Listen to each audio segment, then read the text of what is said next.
दोस्तों, जिस आज़ादी का सपना हमारे वीर जवानों ने देखा था, जिसके लिए भगत सिंह, सुखदेव, राजगुरु हंसते हंसते फांसी के फंदे पर लटक गए और चंद्रशेखर आजाद ने खुशी खुशी मौत को स्वीकार किया। हमारे क्रांतिकारी नेताओं ने जेलों को ही अपना आशियाना बना लिया और एक महान व्यक्तित्व जिसने अहिंसा के दम पर देश को आज़ादी दिलाने के लिए असीम तकलीफें झेली, हजारों मील लंबा रास्ता पैदल चलकर देश को आज़ादी दिलाने के लिए लोगों को जोड़ने का काम किया और अनेकों आंदोलन चलाकर देश को आज़ादी दिलाई। दोस्तों, यहाँ मैं बात कर रही हूँ भारत के राष्ट्रपिता महात्मा गांधी की। इन सब ने मिलकर जो आज़ादी का सपना देखा था, उस आज़ाद भारत का पहला दिन कैसा था, 15 अगस्त 1947 का दिन कैसे मनाया गया और उस दिन देश का माहौल कैसा था। दोस्तों, आज़ाद भारत की राजधानी नई दिल्ली में स्वतंत्रता दिवस समारोह के लिए औपचारिक शुरुआत 14 अगस्त की रात 11 बजे ही शुरू कर दी गई थी, क्योंकि ज्योतिषियों का मानना था कि 15 अगस्त का दिन आज़ादी प्राप्ति के लिए शुभ दिन नहीं है। इसके बाद संविधान सभा की बैठक हुई, जिसमें सबसे पहले वंदे मातरम गाया गया।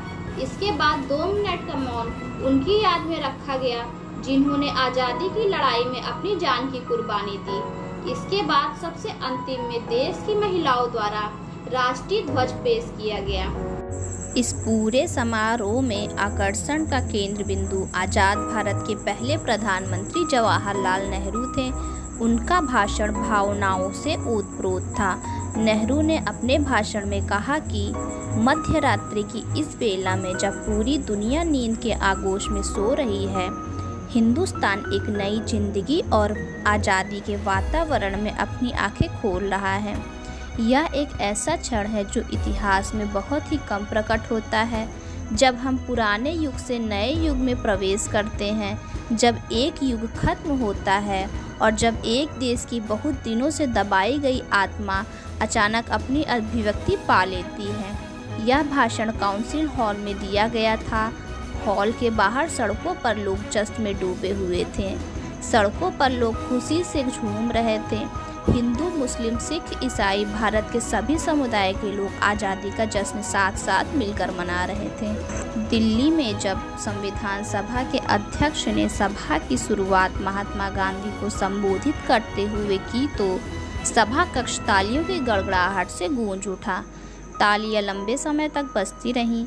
बाहर लोगों की भीड़ महात्मा गांधी की जय के नारे लगा रही थी। लेकिन राजधानी दिल्ली में होने वाले समारोह में गांधी जी मौजूद नहीं थे। वो इस दिन कलकत्ता में थे। वहाँ भी उन्होंने ना तो किसी समारोह में हिस्सा लिया, ना ही झंडा फहराया। 14 अगस्त की शाम को बंगाल के मुख्यमंत्री उनसे मिलने आए। उन्होंने गांधी जी से पूछा कि अगले दिन यानी 15 अगस्त के दिन समारोह को किस प्रकार मनाया जाए। गांधी जी ने कहा कि चारों तरफ लोग भूख से मर रहे हैं, फिर भी आप चाहते हैं कि इस तरह के विनाश की घटना के बीच में कोई समारोह मनाया जाए। दोस्तों, हकीकत तो यह थी कि गांधी जी का मन बहुत ही दुखी था जब देश के एक प्रमुख अखबार हिंदुस्तान टाइम्स के एक संवाददाता ने गांधी जी से स्वतंत्रता दिवस पर कोई संदेश देने को कहा तो गांधी जी ने जवाब दिया कि वे अंदर से बहुत ही खालीपन महसूस करते हैं। दरअसल दोस्तों, गांधी जी उस समय की भूखमरी और देश में हो रही हिंसा से बहुत ही चिंतित थे। गांधी जी ने 15 अगस्त 1947 को 24 घंटे का उपवास करके मनाया। जिस आज़ादी के लिए उन्होंने इतना लंबा संघर्ष किया था, वह बहुत ही महंगी नसीब हुई थी। आज़ादी तो मिली थी, लेकिन इसी के साथ मुल्क का बंटवारा भी हो गया था।